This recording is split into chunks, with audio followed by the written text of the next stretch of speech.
नमस्कार। स्वागत है आपका मेरे चैनल में।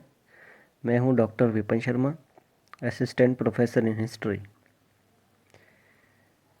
मैं हिमाचल में काम करता हूं और हिमाचल में जो भी आपको बीए में कोर्सेज़ है हिस्ट्री के लिए, उसके लिए वीडियो बनाता हूं। खासकर आजकल जो लॉकडाउन का टाइम चल रहा है, उसमें घर बैठे जो विद्यार्थी है, जिनके पास या तो पढ़ने के लिए सामग्री नहीं है या कम है, और वो बैठे बैठे बोर ना हो जाए और उनका थोड़ा बहुत रिवीजन भी हो जाए, पढ़ाई भी हो जाए, इसलिए मैं ये वीडियो बना रहा हूँ। इस वीडियो के माध्यम से मैं आपको जो करवाने वाला हूँ हिस्ट्री का, वो बीए 6 सेमेस्टर के लिए खासकर कंटेंट तैयार किया गया है। और इसका जो पेपर का नाम है वो है orality and oral cultures in India, और ये आपका स्किल एनहेंसमेंट कोर्स है। और पेपर का कोड HIST 124 है। ठीक है, तो मैं ये चाहता हूँ कि आप जिसके पास भी ये वीडियो पहुँच रही है, वो आगे अपने दोस्तों को ये वीडियो ज़रूर शेयर करें, ताकि उनको भी इस वीडियो का फ़ायदा हो सके। खासकर BA 6 सेमेस्टर का जो SCC जिन्होंने ये रखा है, या जो BA हिस्ट्री ऑनर्स कर रहे हैं। तो पहले में हम कंटेंट के बारे में बात करेंगे कि कंटेंट क्या है, आपने क्या पढ़ना है। तो इसमें जो पहला चैप्टर है आपका, वो है मौखिकता की परिभाषा।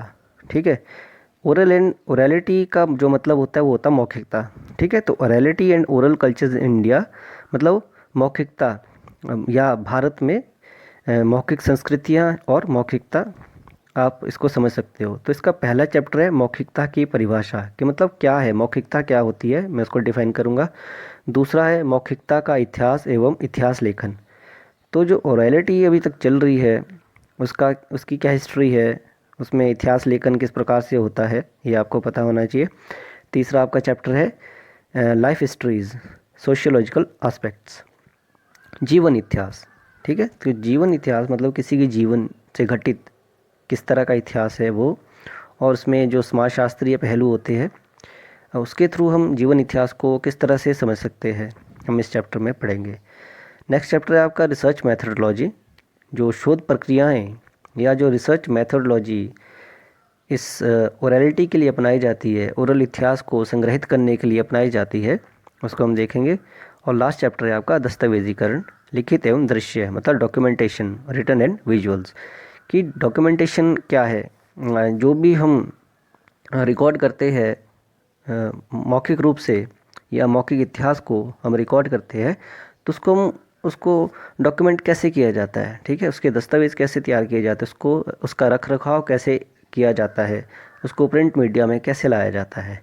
ठीक है, तो ये सब हम डिस्कस करेंगे। तो आज का जो हमारा टॉपिक है, हम पहले चैप्टर से शुरू करेंगे, और पहला चैप्टर है डिफाइनिंग ओरैलिटी, मौखिकता की परिभाषा। तो मैं इंग्लिश और हिंदी दोनों लैंग्वेजेस में करवाने की कोशिश करूँगा, ताकि हर कोई स्टूडेंट, जो चाहे उसका मीडियम हिंदी है चाहे उसका मीडियम इंग्लिश है, वो इसको समझ सके।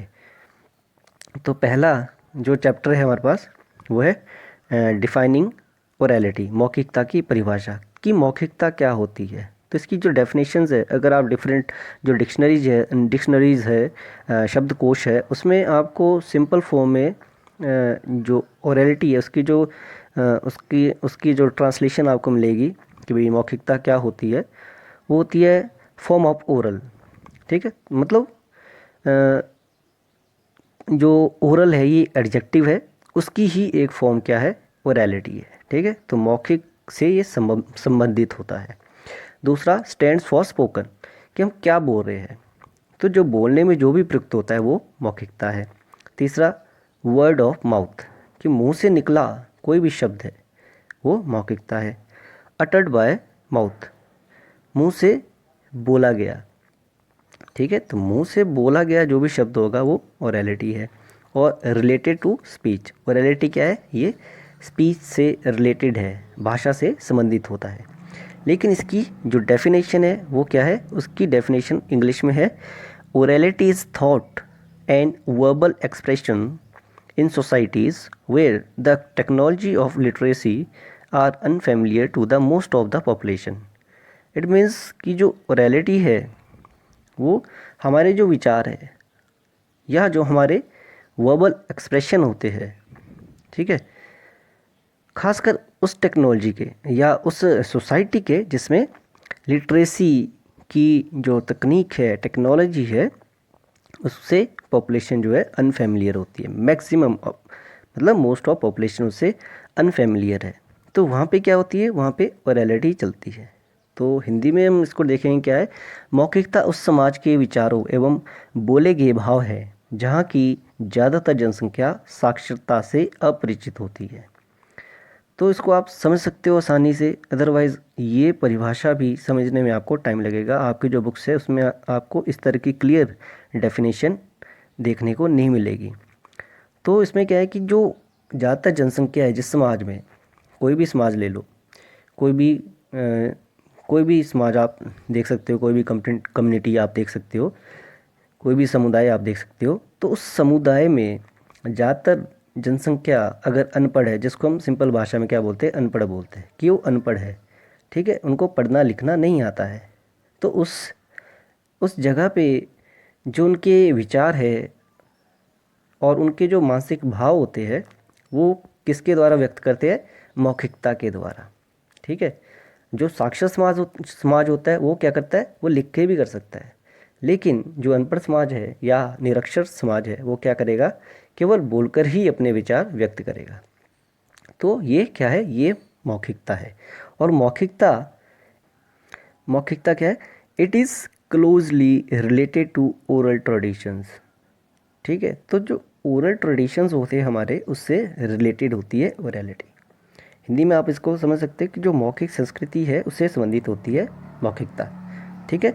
तो जो हमारी मौखिक संस्कृति है, चाहे हम उसको गाते हैं, ठीक है, हमारे लोक गायन होते हैं, हमारे लोकगीत होते हैं, हमारे पारंपरिक कई संस्कार होते हैं जो मौखिक रूप से ही चलते हैं, तो वो क्या है, वो सब मौखिकता है। मतलब मौखिकता उन सब से संबंधित होती है, ठीक।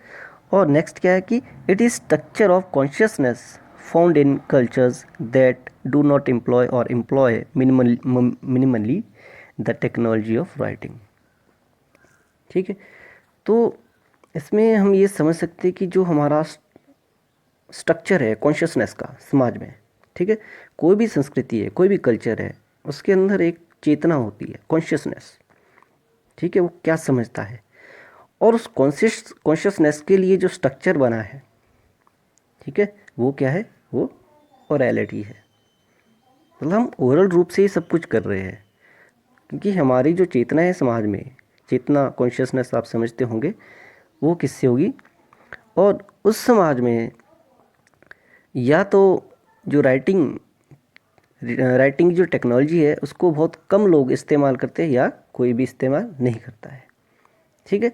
तो हम इसको हिंदी में समझ सकते हैं कि मौखिकता उस संस्कृति में चेतना की संरचना का कारण है, ठीक है। ये क्या है, एक कॉज है, एक कारण है ये मौखिकता उस संस्कृति में, खासकर जिसमें क्या होता है, या तो वहाँ पे लेखन का प्रयोग होता ही नहीं है या फिर बहुत कम हुआ करता है। तो ज़्यादातर हमारे जो ट्राइबल सोसाइटीज़ होती है उसमें आप देखते होंगे कि लोग बहुत कम पढ़े लिखे होते हैं, या अगर हम आदि मानव की बात करेंगे उस समय भी बहुत कम लोग, उनको खैर लिखना तो आता ही नहीं था, वो क्या है, अपने जो भी विचार है वो कैसे एक्सप्रेस करते थे, बोलकर, ओनली ओरली।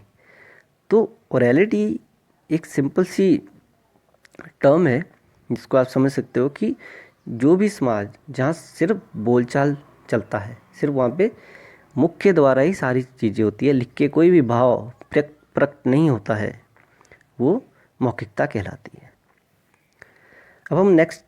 अब आपको कुछ ऐसे वर्क्स का पता होना चाहिए जो इन्फ्लुएंशियल है इस ओरेलिटी के कॉन्सेप्ट में, कि जो ओरेलिटी है उस पर किन किन लोगों ने काम किया है, ठीक है, मॉडर्न आजकल, क्योंकि आजकल ही इस पे ज़्यादातर काम हो रहा है, अदरवाइज़ पहले नहीं हुआ करता था। तो उसमें सबसे फेमस नाम है वॉल्टर जे ओंग का।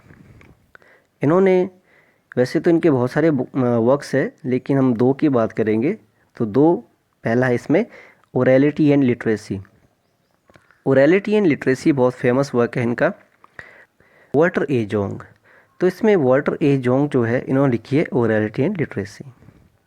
तो ओरेलिटी एंड लिटरेसी पहला एडिशन इसका 1982 में आया था और दूसरा एडिशन इसका 2002 में आया था। ठीक है, तो पहली बार इस बुक को कब लिखा गया? 1982 में, 1982 में। और दूसरा जो इसका संस्करण आया वो कब आया? 2002 में। दूसरी इनकी बुक है the presence of the word. ठीक है, शब्द। तो शब्द की जो प्रेजेंस है वो, उसमें इन्होंने क्या क्या डिफाइन किया है वो हमें इस किताब में मिलेगा, और वो 1967 में पब्लिश की गई थी। दूसरा फेमस नाम आता है मार्शल मैकलुहान का। तो मार्शल मैकलुहान ने बुक लिखी है द गुटनबर्ग गैलेक्सी। तो गुटनबर्ग गैलेक्सी, इसका पूरा नाम है Gutenberg Galaxy the making of typographic man. तो गुटनबर्ग में पहला छापाखाना इस्टेब्लिश हुआ था, ये आपको पता होगा। तो गुटनबर्ग ने पहला छापाखाना इस्टेब्लिश किया था, ये आपको पता होगा। तो 1962 में ये बुक छपी थी। है या तीसरी जो व्यक्ति है वो है एरिक ए हैवलॉक। इन्होंने लिखी है the muse learns to write. ठीक है, the reflections on orality and literary from antiquity to the present. वो 1986 में इसको पब्लिश किया गया था। फिर है फ्रांसिस ए येट्स, इनकी बुक का नाम है द आर्ट ऑफ मेमोरी 1966। फिर एल्बर्ट बी लॉर्ड, इनकी बुक का नाम है द सिंगर ऑफ टेल्स 1960। और दूसरी बुक है इनकी epic singers and oral traditions, ये है 1991 की। तो ये वर्क्स आपको एटलीस्ट पता होने चाहिए, तो इसको आपने समझ लेना, अच्छी तरह से इनको याद कर लेना है। फिर हम आगे बढ़ेंगे, खास इनके नाम आपने याद करने क्योंकि आगे हम इनकी बात करेंगे। फिर मौखिकता के प्रकार, कितने प्रकार की मौखिकता होती है? ये जो प्रकार है ये वैसे जो ओंग है उन्होंने इसको अलग अलग ओरेलिटी को अलग अलग टाइप्स में डिवाइड किया था। तो ये उनके प्रमुख उसमें आता है, उनके प्रमुख कार्यों में से एक आता है, प्रमुख वर्क्स में से एक आता है। तो इसमें इन्होंने ओरेलिटी को 3 भागों में या 3 पार्ट में डिवाइड किया है या 3 टाइप्स में डिवाइड किया है। तो इसमें कौन कौन से टाइप्स है? फर्स्ट है प्राइमरी ओरेलिटी। प्राइमरी ओरेलिटी अब क्या होती है? इसमें क्या होता है कि जो thoughts and expression untouched by culture of writing, मतलब ऐसा समाज, ठीक है, ऐसी सोसाइटी जहाँ पर रिटन जो आजकल हम लिखते हैं उसका कोई प्रभाव नहीं है, टोटली एब्सेंट है वहाँ पे राइटिंग। तो वहाँ की जो ओरेलिटी है वो क्या है? वो प्राइमरी ओरेलिटी है। मतलब वहाँ के जो थॉट्स है, वहाँ के जो एक्सप्रेशन है वो रिटन कल्चर से पूरी तरह से अनटच्ड है। तो उसको हम क्या बोलेंगे? प्राइमरी ओरेलिटी। ठीक है, तो हिंदी में हम इसको समझ सकते हैं प्राथमिक मौखिकता इसको बोलते हैं। और इसमें क्या है कि लेखन संस्कृति से अछूते विचार और भाव, मतलब ऐसी संस्कृति, ऐसी कोई भी समाज जहाँ के विचार और वहाँ के भाव जो है अभी तक क्या है? लेखन जगत से पूरी तरह से अछूते हैं, उन पे कोई प्रभाव नहीं है। दूसरा है सेकेंडरी ओरेलिटी। इसमें यह influenced by the written and print word. तो सेकेंडरी ओरेलिटी क्या होती है? जिसमें जो प्रिंट वर्ड है, ठीक है, उसका रिटन वर्ड का इफ़ेक्ट होता है, प्रभाव होता है, उससे इन्फ्लुएंस्ड है ये। जैसे इसके एग्जांपल है न्यूज़ कास्ट। हम जैसे आपने देखा होगा रेडियो पे न्यूज़ चलती है, टीवी पे न्यूज़ चलती है, उसमें क्या करते हैं? उसको न्यूज़ को पढ़ा जाता है।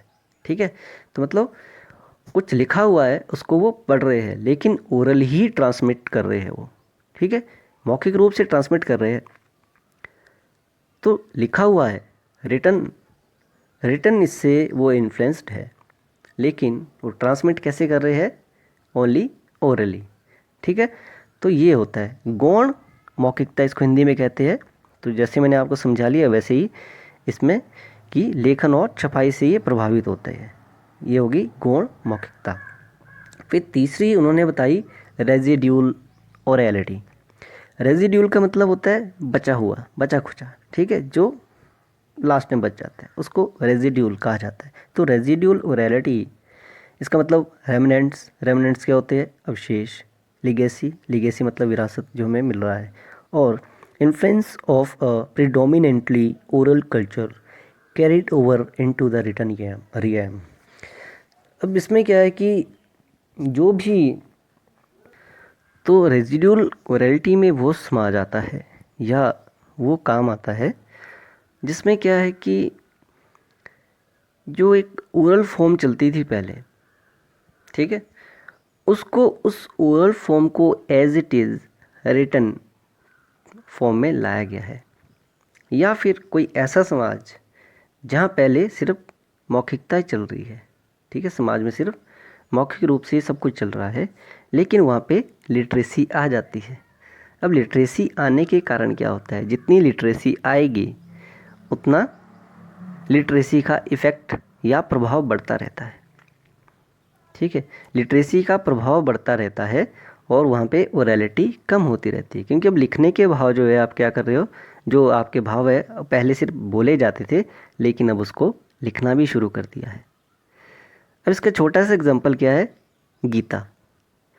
गीता का जो उपदेश है आपको पता होगा, ये गीता का उपदेश किसने दिया था, श्री कृष्ण ने। किसको, अर्जुन को। ये टोटली किस में दिया गया था, ओरल फॉर्म में, ठीक है, मौखिक रूप से दिया गया था, कोई लिखे नहीं दिया था।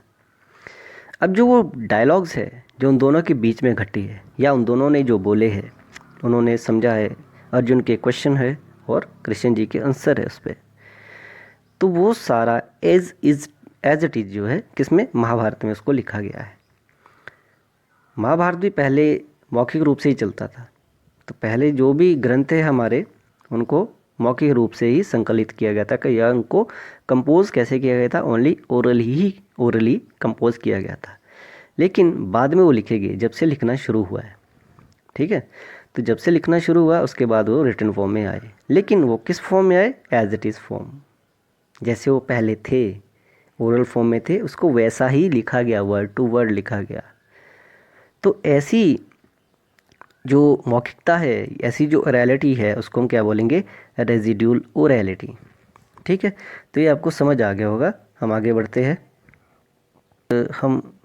मैं नेक्स्ट वीडियो इसकी इम्पोर्टेंस पे बनाऊंगा कि ओरेलिटी की इम्पोर्टेंस क्या है, और या इसकी मेरिट्स क्या है, इसकी डीमेरिट्स क्या है। मैं अगली वीडियो उस पर बनाऊंगा। तब तक आप सिर्फ ये समझ लीजिए, इस पे आपको कोई भी क्वेश्चन है, कोई भी अगर आपको कोई पॉइंट समझ नहीं आया है तो आप मुझे पूछ सकते हो। मेरी इस पे कमेंट कीजिए वीडियो पे, और मैं आपको वहाँ पे आंसर देने की कोशिश करूँगा, ठीक है। तो इस वीडियो को जितना ज़्यादा शेयर कर सकते हो आप अपने फ्रेंड्स में तो कीजिए, ताकि उनको भी इस चीज़ का फ़ायदा हो सके। तो मिलेंगे नेक्स्ट टाइम, तब तक के लिए धन्यवाद।